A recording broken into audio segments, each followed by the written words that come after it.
Muito bem, então, meus caros, retomando as nossas atividades, vou começar a compartilhar com vocês a minha tela dessa aula de número 14 sobre condição, termo e encargo.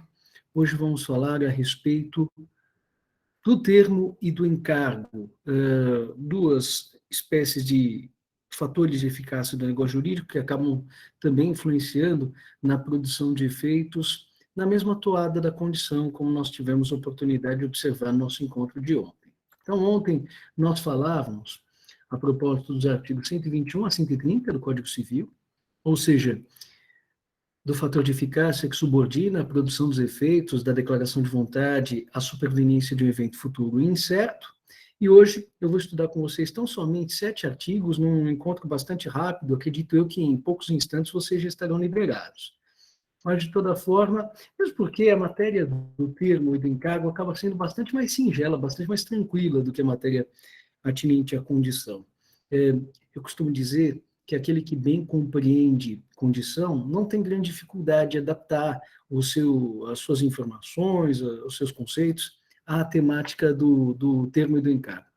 Assim como também, no que diz respeito à aula de número 15, que nós vamos estudar na semana que vem, a pessoa que tem uma boa formação no defeito do negócio jurídico chamado de erro, ela não encontra grandes dificuldades de adaptar aquilo que entendeu a propósito do erro para outros defeitos do negócio jurídico. Então, essas primeiras categorias apresentadas em cada uma das aulas acabam sendo uma mão na roda, inclusive para a compreensão das categorias subsequentes. Então, vamos lá. O que se entende por termo? Termo, me acompanhe pela definição constante aqui do primeiro alvéolo, é o fator de eficácia do negócio jurídico que subordina os efeitos, os respectivos efeitos, à superveniência de um evento futuro e certo. A definição é quase idêntica à definição de condição. Também estamos aqui a falar sobre o plano de eficácia, não estamos nos reportando ao plano de existência, onde se fala em elementos, seja os elementos nucleares ou cerne, declaração, objeto, forma, tempo, lugar, finalidade ou circunstâncias negociais, e tampouco dos elementos completantes, aqueles que acabam sendo exigidos, às vezes, pelo legislador.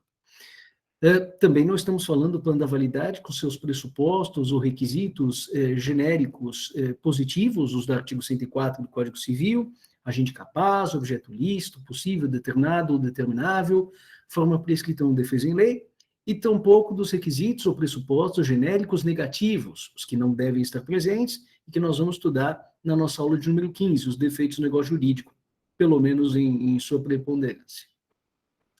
Além disso, também não podemos nos esquecer que, por vezes, o legislador acaba demandando alguns requisitos ou pressupostos específicos para certas manifestações de vontade. É o caso do assentimento dos descendentes e do cônjuge do alienante, no caso da compra e venda celebrada entre ascendente e descendente. Eu já devo ter a exaustão repetido esse artigo 496 do Código Civil, que vocês vão estudar o ano que vem com o ministro Paulo Dias Moura Ribeiro. Não, nós estamos aqui falando do plano de eficácia. Então, o termo e o encargo, objeto do nosso encontro de hoje, têm em comum com a condição o fato de influenciar na produção das consequências dos fatos jurídicos e, como estamos aqui a falar de negócios jurídicos, mais especificamente, de declarações de vontade elaboradas com o propósito, com o escopo, com a finalidade, com o intuito de gerar consequências no âmbito do direito. Sejam direitos subjetivos, sejam deveres comportamentais, sejam obrigações, pretensões, ações, exceções e assim sucessivamente. Aqui, logo no final desse primeiro alvéolo, eu menciono que o termo de que estamos a falar não se confunde com o chamado termo de graça. O que se entende por termo de graça?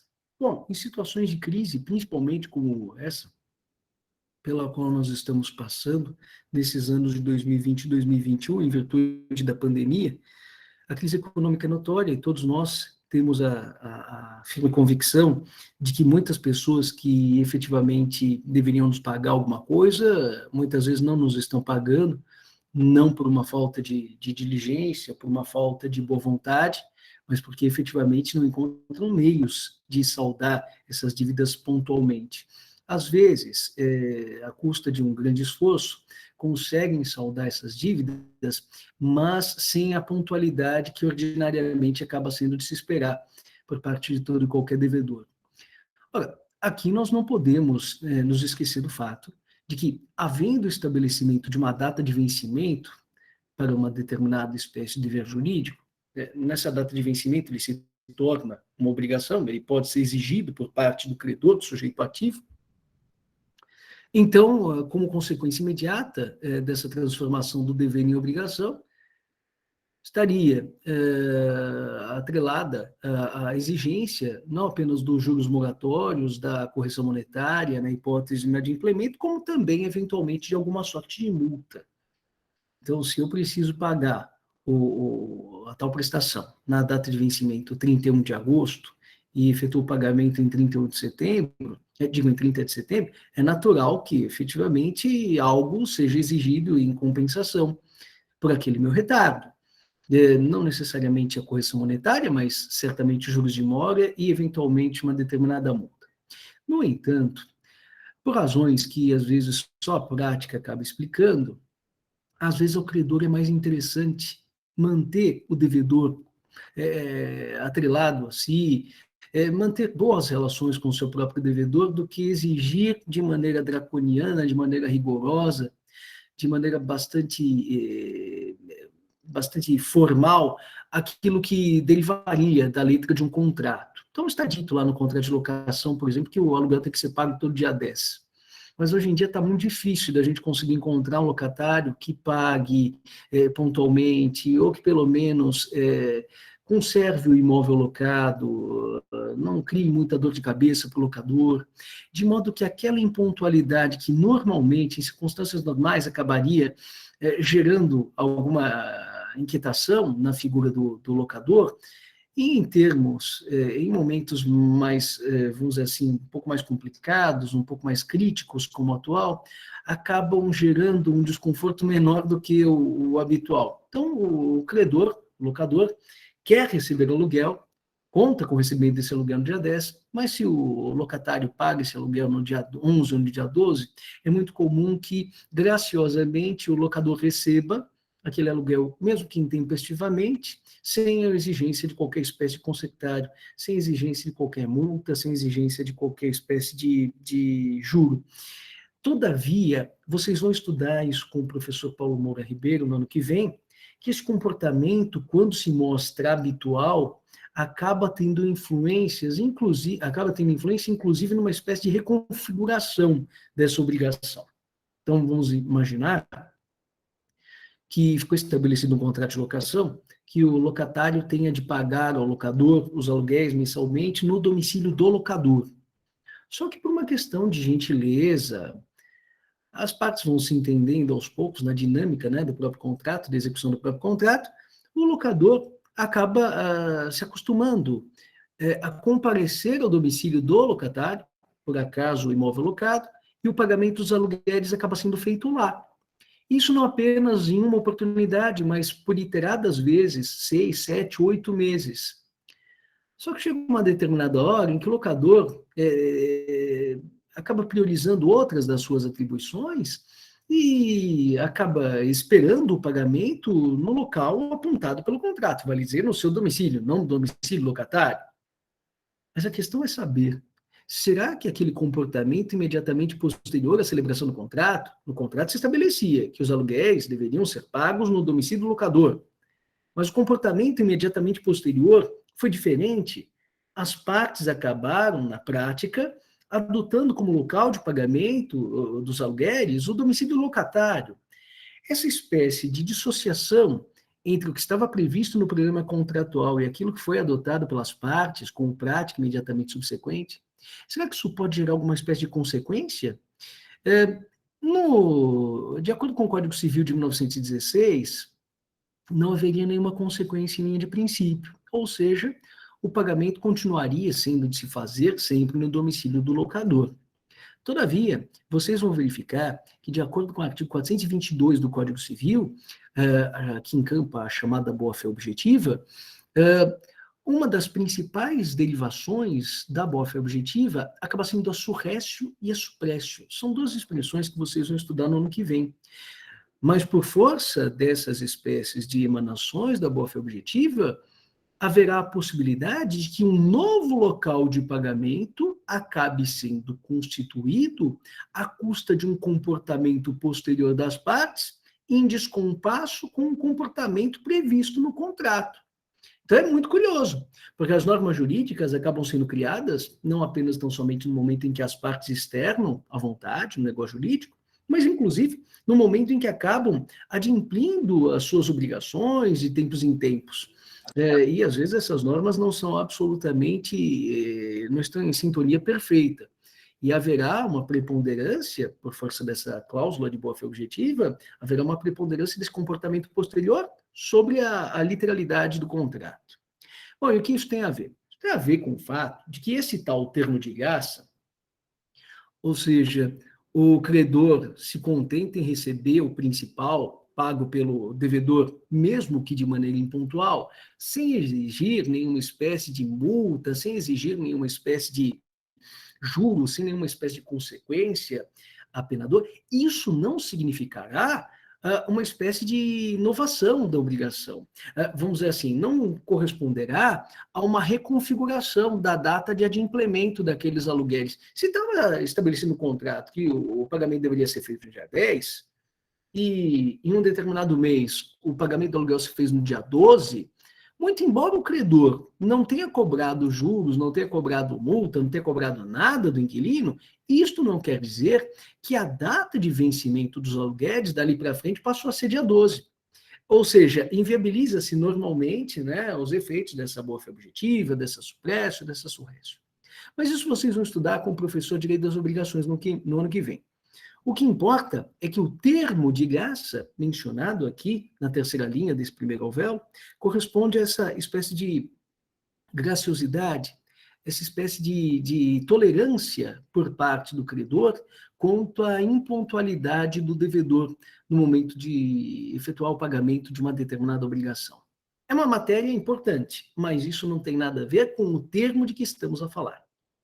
Esse termo de que nós estamos a falar, nos artigos 131 a 135 do Código Civil, corresponde àquela espécie de fator de eficácia do negócio jurídico que faz com que determinadas consequências da declaração de vontade se mostrem exercitáveis apenas e tão somente quanto à superveniência de um evento futuro incerto. Ou, às vezes, a superveniência desse evento futuro incerto faz com que essas prerrogativas sejam extintas, acabem sendo fulminadas, acabem sendo resolvidas. É a hipótese do chamado termo resolutivo. A grande diferença entre o termo e a condição está no fato de que o evento ao qual se alude na condição é um evento que pode se verificar e pode ser que não se concretize. Ao passo que, quando nós nos reportamos ao termo, necessariamente o acontecimento desencadeador dessas consequências jurídicas acabará se verificando. Nós não temos dúvida. Embora, muitas vezes, nós não saibamos exatamente quando esses acontecimentos acabarão surgindo. Diz o artigo 131, o termo inicial suspende o exercício, mas não a aquisição do direito. Notem que, nesse particular, o termo se avizinha da chamada condição resolutiva.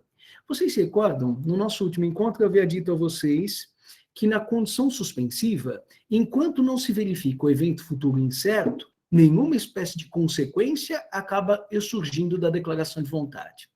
Apenas tão somente quando o evento futuro incerto se produz, é que os desdobramentos, as consequências jurídicas acabam se produzindo. Muito que bem.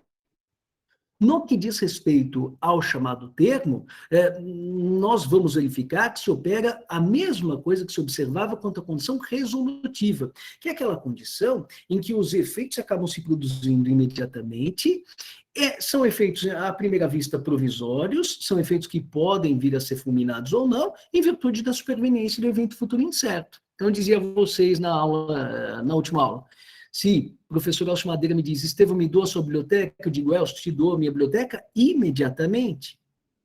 Mas, se o Corinthians for campeão brasileiro ao final do ano 2021, esta doação terá por absolutamente sem efeito. E a biblioteca voltará a pertencer a mim. Percebam que, na condição resolutiva, imediatamente o professor Elcio se torna proprietário da biblioteca, e se o Corinthians se tornar campeão brasileiro, no ano 2021, no final do ano, aí a biblioteca acaba voltando para mim, porque o direito do professor Elcio acaba sendo fulminado, em decorrência da superveniência daquele evento futuro e incerto. No caso do termo, nós estaremos diante de uma situação um pouco parecida com a condição resolutiva. Por quê? Porque não há dúvidas de que o Estevão efetivamente vai morrer. Não há dúvidas de que mais cedo ou mais tarde alguma chuva ocorrerá.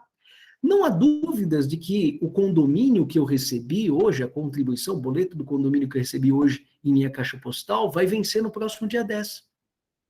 É simplesmente uma questão de aguardarmos.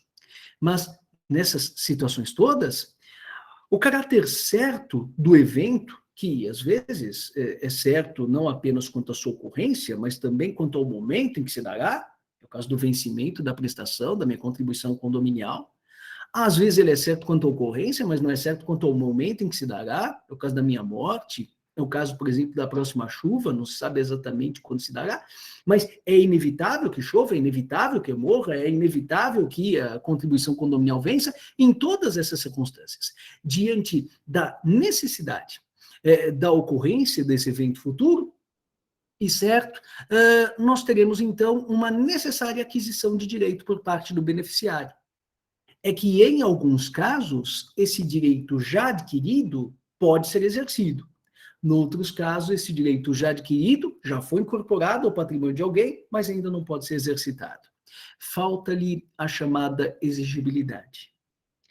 Eu havia dito a vocês há algumas aulas, e isso provavelmente no nosso primeiro semestre, eu havia dito assim: suponham que eu tenha de pagar a mensalidade escolar agora para a faculdade.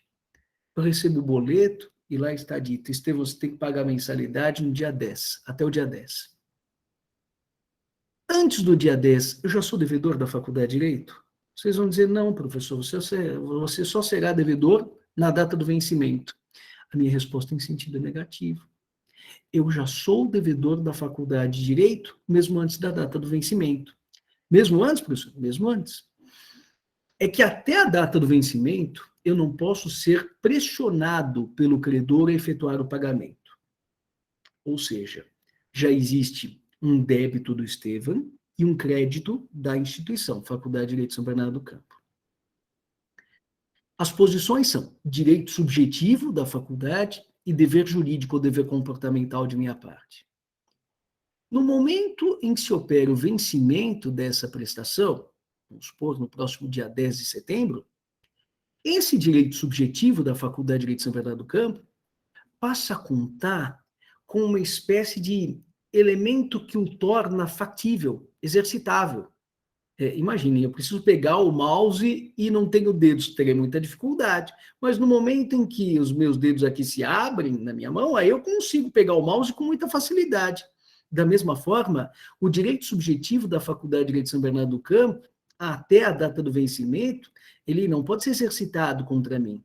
Agora, no momento em que vence aquela obrigação, imediatamente a faculdade pode cobrar do Estevão o pagamento. E aquela minha posição jurídica subjetiva passiva, que até a data do vencimento era chamada de dever jurídico ou dever comportamental, na data do vencimento também acabará se transformando de mero dever em autêntica obrigação. Isto quer dizer que, antes da data do vencimento, já existe direito da Faculdade de Direito de São Bernardo do Campo e direito adquirido. No entanto, não existe ainda pretensão. A pretensão, esses dedinhos aqui que eu simulei com a minha mão, corresponde ao atributo da exigibilidade de determinadas posições jurídicas subjetivas ativas. E graças ao surgimento da pretensão, eu acabo tendo a possibilidade de exigir de outrem a subordinação do seu próprio interesse ao meu interesse. Até a data do vencimento da obrigação, a Faculdade de Direito de São Bernardo do Campo não pode dizer: olha, deixa de comprar uma calça de brim para você e pague a mensalidade escolar. Por mais que a faculdade desejasse que eu acabasse priorizando o pagamento da mensalidade escolar ou o cumprimento de uma vestimenta. Mas ela não pode fazer isso. Exigir a subordinação do interesse alheio do Estevão ao próprio interesse da faculdade de efetuar o pagamento. Mas, a partir do momento em que se torna exigível essa espécie de direito subjetivo, ela pode me compelir a efetuar, me constranger a efetuar esse pagamento. E é claro que se eu não efetuar o pagamento voluntariamente, eu serei demandado judicialmente a efetuar o pagamento e assim sucessivamente. Então percebam que no caso do termo, a semelhança da condição resolutiva, imediatamente já existe direito adquirido. É que no caso da condição resolutiva, não apenas temos direito adquirido, mas temos direito adquirido exercitável. É que se o evento futuro incerto se verificar, esse direito simplesmente se evapora, acaba desaparecendo, né? No exemplo que eu dei a vocês da biblioteca doada ao professor Elcio e o Corinthians se tornando campeão no final do ano. No caso do termo, imediatamente adquire a Faculdade de Direito de São Bernardo do Campo um direito subjetivo contra mim, muito embora, no mais das vezes, não seja exercitável desde logo. Embora existam duas modalidades de termo, sobre as quais eu falarei a vocês daqui a alguns instantezinhos, aqui no segundo hífen do segundo novel, termo inicial e termo final, que acabam influenciando de maneira um pouquinho diferente no exercício dessas posições ativas. Bom, antes da gente prosseguir, conforme eu havia dito, existem duas modalidades de termo, o termo certo e o termo incerto. Aí algum aluno vai falar, professor, mas espera lá, você me falou que incerto era a condição, o termo é certo. Então, o termo é certo quanto à ocorrência do evento futuro, mas ele não necessariamente é certo quanto ao momento em que esse evento se dará. Aqui basta que a gente acabe relembrando. Quando vai ser a partida de futebol do próximo final de semana? Ah, já está marcado para sábado às 4 da tarde. Então sabemos exatamente quando a bola começará a rolar. No que diz respeito, todavia, à minha morte, nós sabemos que eu irei morrer, mas não sabemos exatamente quando. No que diz respeito à próxima chuva que se dará aqui em São Bernardo do Campo, bom, nós sabemos que ela ocorrerá, mas não sabemos exatamente quando. Então, aqui, nós estamos diante de um chamado termo incerto. O termo incerto alude a um acontecimento que necessariamente se dará, mas não se sabe exatamente quando acabará sobrevindo. No termo certo, não. Nós sabemos que alguma intercorrência se verificará e exatamente o momento em que tal ocorrência se mostrará presente. Quanto à influência que o termo tenha sobre os efeitos do negócio, nós temos de um lado o termo inicial e de outro lado o termo final. Funciona de uma maneira um pouquinho parecida com as condições suspensivas e resolutivas, retirando-se aqui, né, afastando-se aqui a questão de que as condições aludem a um evento incerto, né? Mas vamos pensar, por exemplo, num contrato de locação que foi celebrado pelo prazo, sei lá, de 6 meses.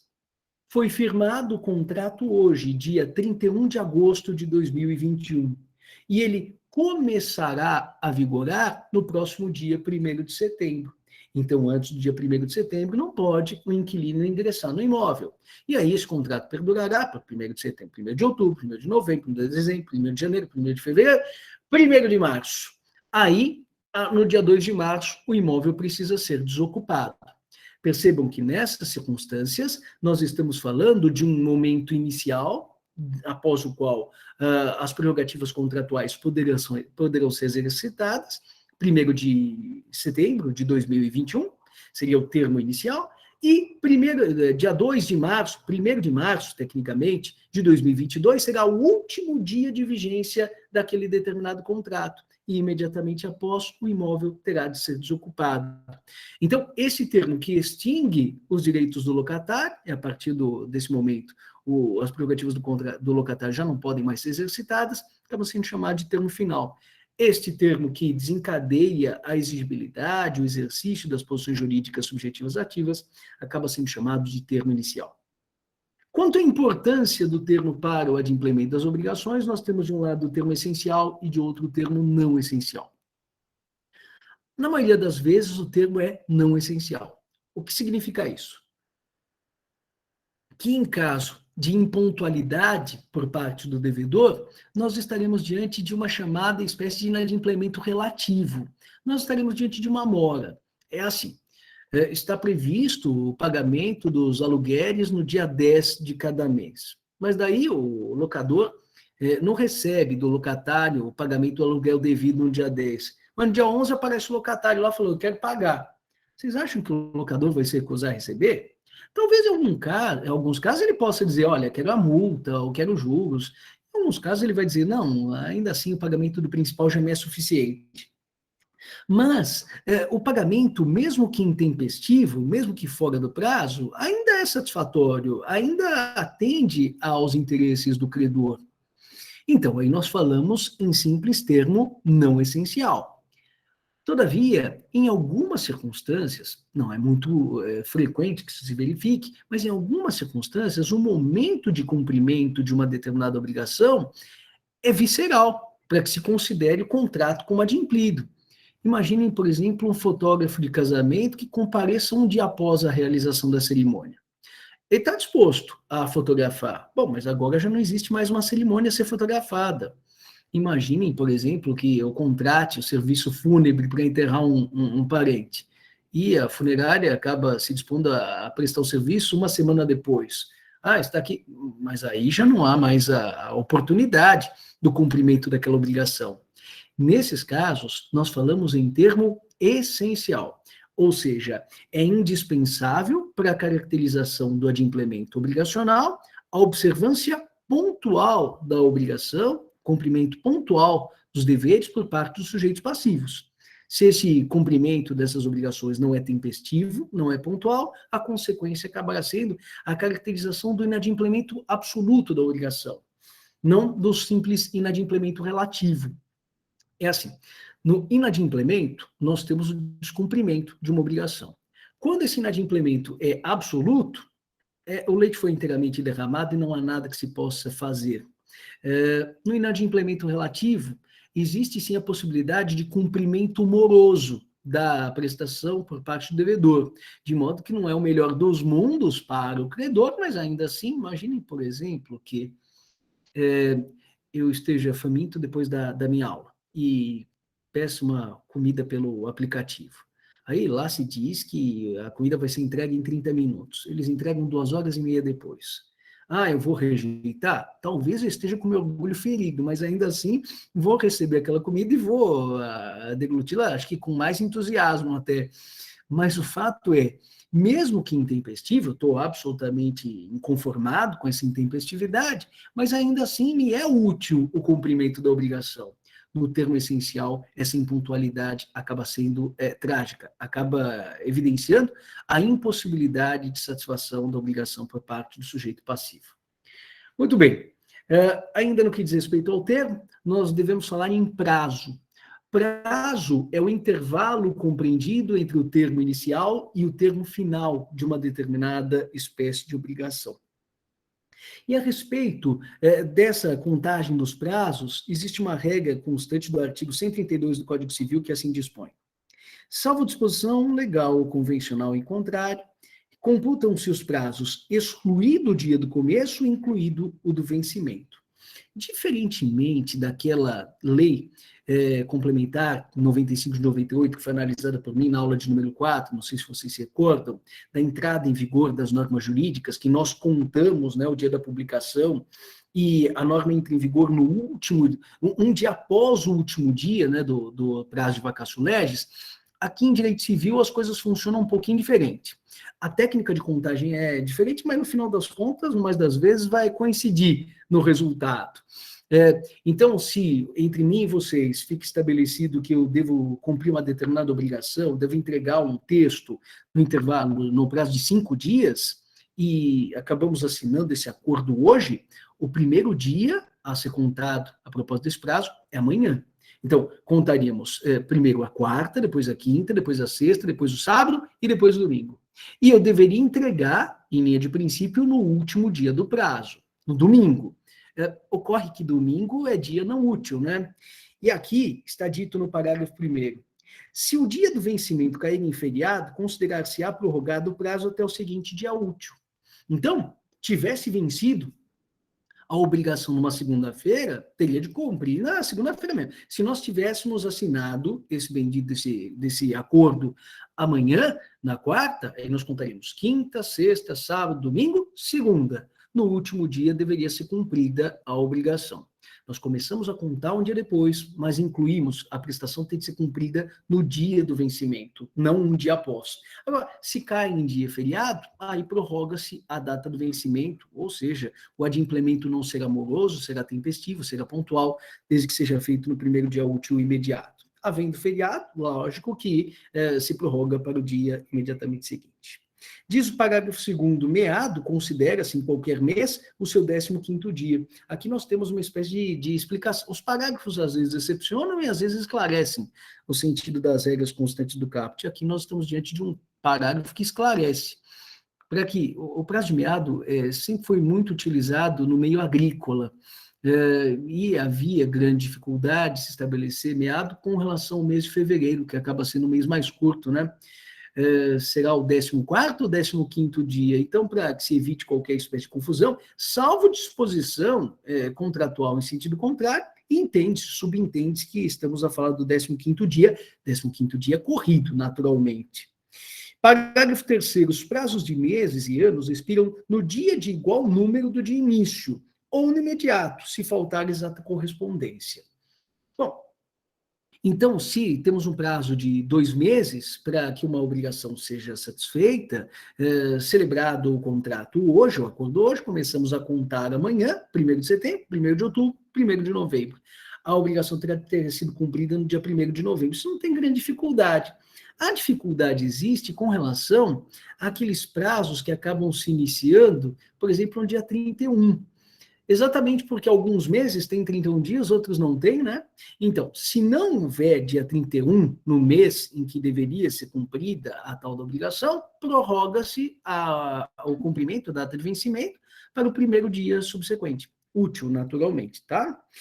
Parágrafo 4º. Os prazos fixados por hora contar-se-ão de minuto a minuto.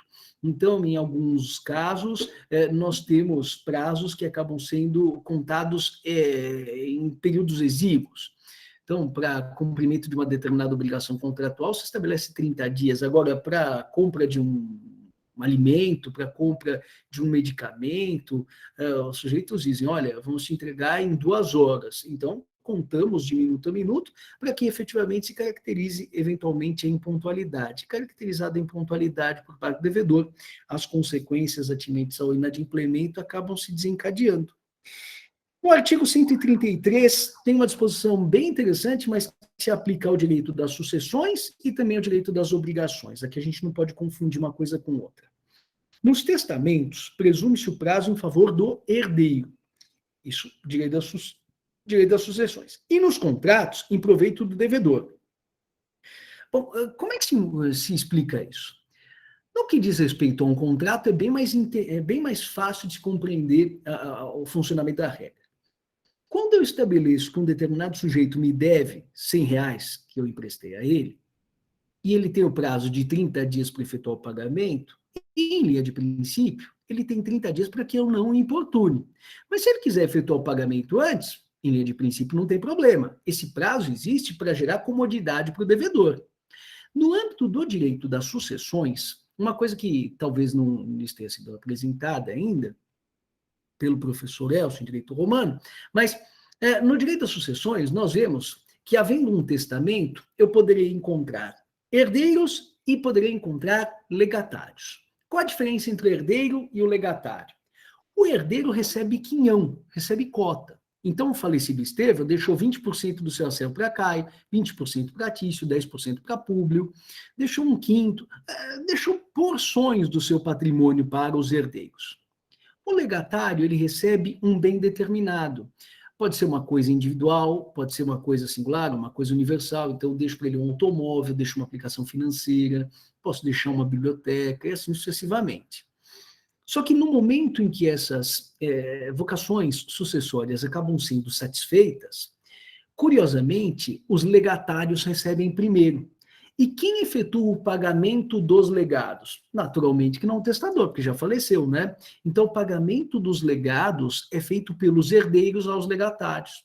Então, às vezes, se estabelece que o legatário Caio, que vai receber a biblioteca deixada pelo falecido professor Estevão, vai receber essa biblioteca das mãos do herdeiro Tício.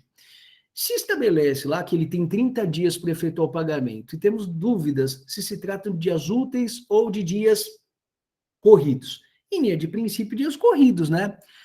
Mas nesse caso, como existe a possibilidade de compreendermos as coisas de duas maneiras diferentes, a interpretação será sempre a mais favorável para o devedor.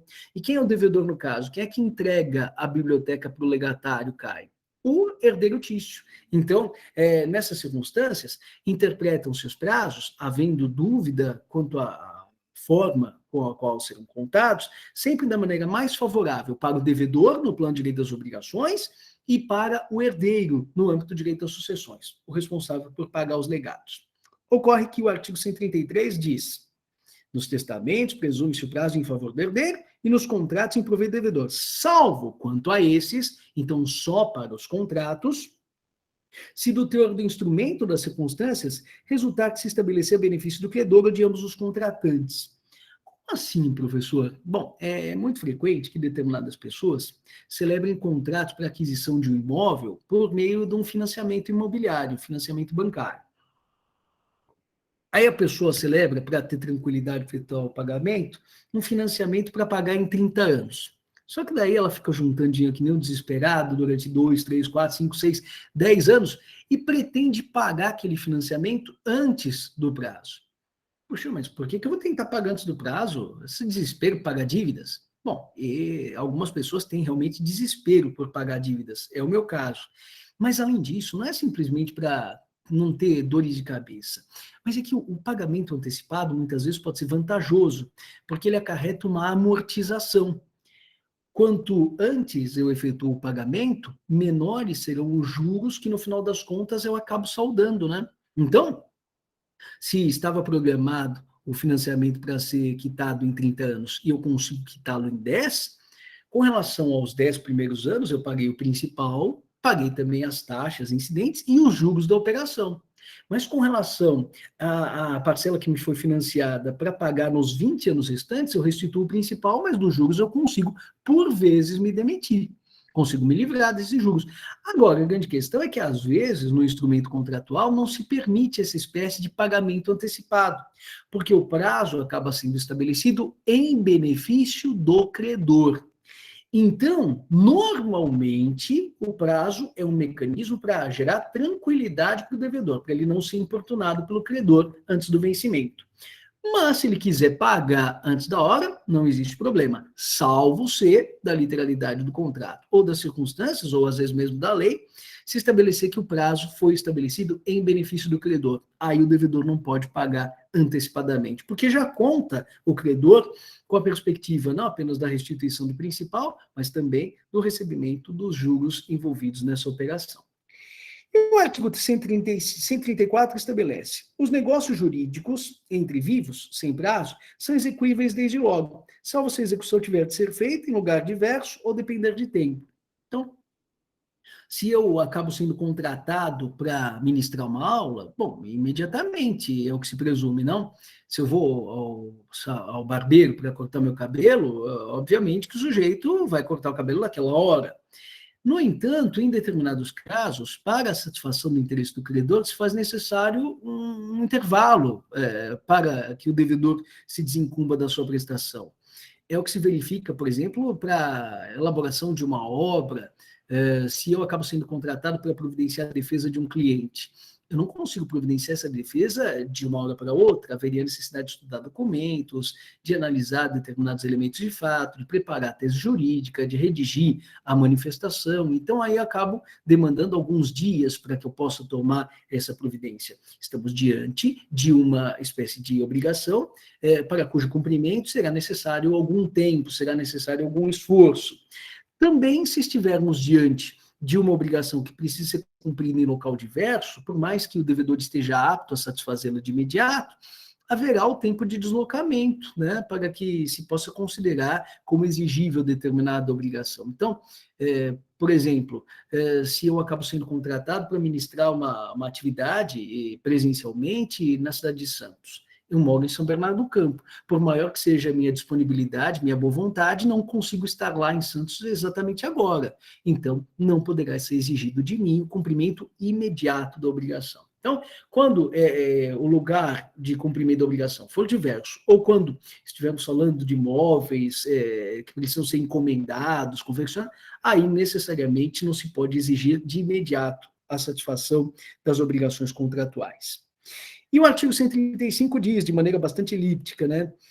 Ao termo inicial e final, aplicam-se no couber as disposições relativas à condição suspensiva e resolutiva, ou seja, tudo aquilo que foi disciplinado em matéria condicional, de maneira um pouco mais minudente, entre os artigos 121 a 130 do Código Civil, se aplica à disciplina do termo, feita a adaptação de que, no que diz respeito ao termo, estamos a falar de eventos futuros e certos, e não de eventos futuros incertos.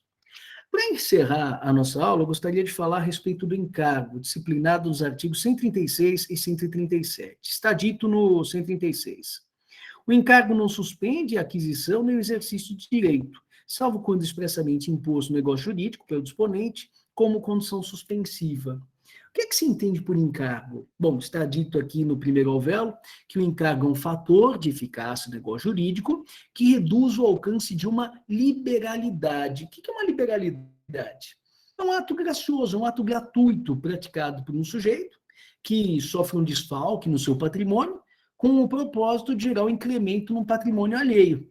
Isso pode se dar por força de uma disposição causa-mortis, um testamento, ou por meio de um ato inter vivos, no caso de uma doação.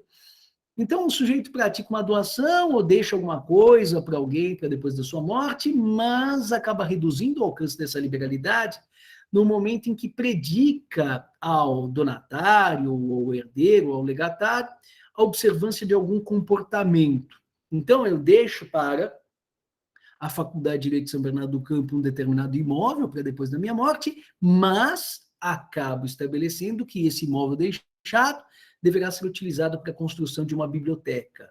Então, realmente, a faculdade acaba sendo contemplada com o imóvel, recebe esse bem na qualidade minha legatária, na qualidade minha sucessora, mas não tem inteira liberdade quanto à utilização desse bem, porque o destino acabou sendo estabelecido por mim, então apenas tão somente para a construção de uma biblioteca. Às vezes, esses encargos acabam reduzindo bastante a expressão econômica, né, da liberalidade. Se eu, por exemplo, deixo um imóvel para a faculdade no valor de R$100 mil, mas acabo exigindo que a legatária, a faculdade, erga um busto de prata, não, de bronze, em meu nome, em minha memória, esse busto acaba custando 50 mil, imaginem só, o valor líquido da doação se reduz de 100 para 50, né? Então, às vezes, esses encargos acabam sendo antieconômicos, acabam sendo muito contraproducentes, poderíamos dizer assim. Eles devem ser tomados em consideração, inclusive, para efeitos tributários. Bom, observações a respeito do encargo. Primeira delas vem desse artigo 136. O encargo deve ser tomado, então, como uma restrição ao alcance de uma liberalidade, mas que não impede a aquisição do direito. Ou seja, imediatamente após a realização da doação, ou a abertura da minha sucessão, no caso de um testamento, a legatária à Faculdade de Direito de São Bernardo do Campo, a sucessora à Faculdade de Direito de São Bernardo do Campo, a donatária à Faculdade de Direito de São Bernardo do Campo, no que diz respeito à doação praticada entre vivos, já adquire os direitos sobre o bem doado, sobre o bem deixado. Não é preciso que se cumpra o encargo para que se adquira o direito, salvo se tiver sido elaborado ou confeccionada essa disposição sob os moldes de uma condição suspensiva. Mas se não for condição suspensiva, não. Imediatamente a beneficiária já recebe o bem, mas com aquela espécie de pendência a ser resolvida, né? Existem algumas expressões que acabam sendo evidenciadoras da existência de um encargo ou da existência de uma condição. Aqui eu menciono a vocês, no segundo hífen, expressões como para que, a fim de que, com a obrigação de, normalmente evidenciam um encargo. Se, todavia, se utiliza a expressão se, desde que, apenas, em linha de princípio, nós estamos diante de uma condição. Só que essas expressões não devem ser tomadas em sentido draconiano. Às vezes, se emprega mal a linguagem, ou se emprega a linguagem num sentido diferente. A linguagem é um mecanismo bastante dinâmico, o professor Clarice Assalim certamente deve ter falado disso a vocês. A expressão posto que, originariamente, tem o significado concessivo, né, de embora. professor Estevão o Estevão é professor da Faculdade de Direito de São Bernardo do Campo, posto que um idiota.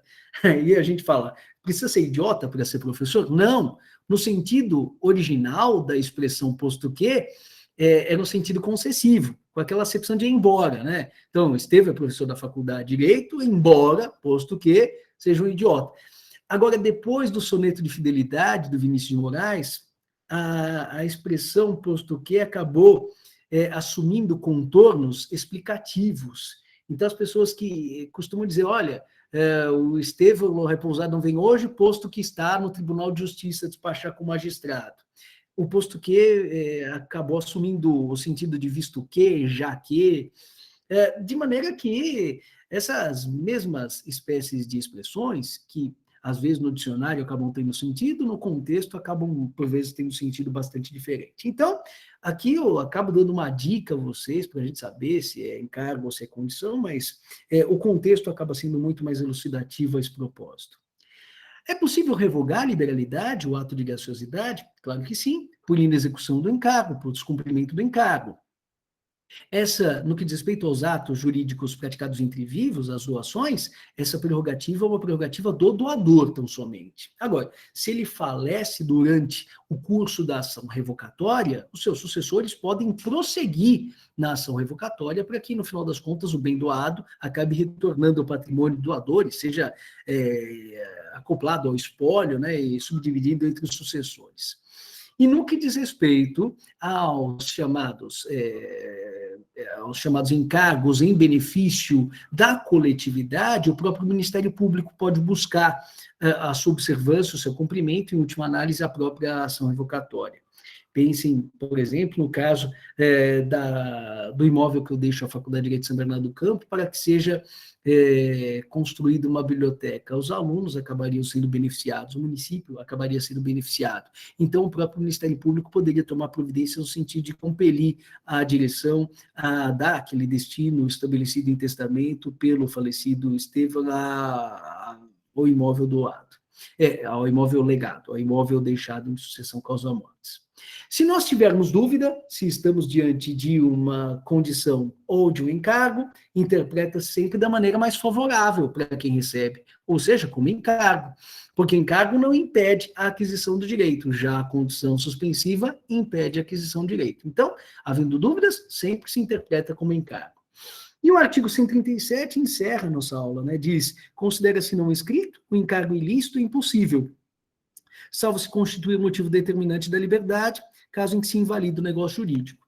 Então, às vezes, sem haver má intenção, mas eu acabo interferindo na liberdade das demais pessoas. Então, eu digo assim, olha, vou deixar no meu testamento a minha biblioteca para o meu aluno Caio, para que estude para o concurso da magistratura do Estado de São Paulo. Bom, veja, o meu motivo pode até ser nobre, né? Eu olho para o Caio e falo, puxa, o Caio tem todo o perfil de futuro magistrado, posso até estimulá-lo, posso até incentivá-lo, mas eu não posso restringir a liberdade do Caio. Então, esse encargo, para que estude e venha ser aprovado no concurso da magistratura de São Paulo, mas das vezes ele vai ser tido como não escrito e o Caio vai usar a biblioteca para aquilo que ele bem entender.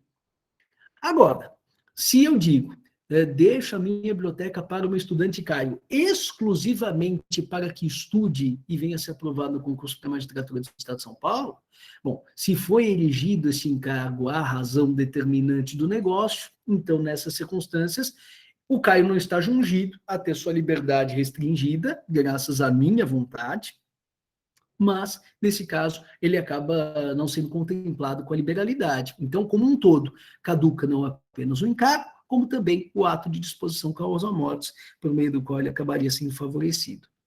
É curioso porque na aula imediatamente anterior, né, da semana passada, eu havia dito, a propósito da representação, que o Museu de Arte de São Paulo ele é muito utilizado por mim nas aulas de número 13, 14 e 15. Na aula de número 13 eu falo sobre como ele é por dentro, e aí eu falo do mandato sem representação, na interposição de pessoa, no caso do funcionário dos diários associados, que percorreu a Europa adquirindo obras em seu próprio nome para compor o acervo do museu.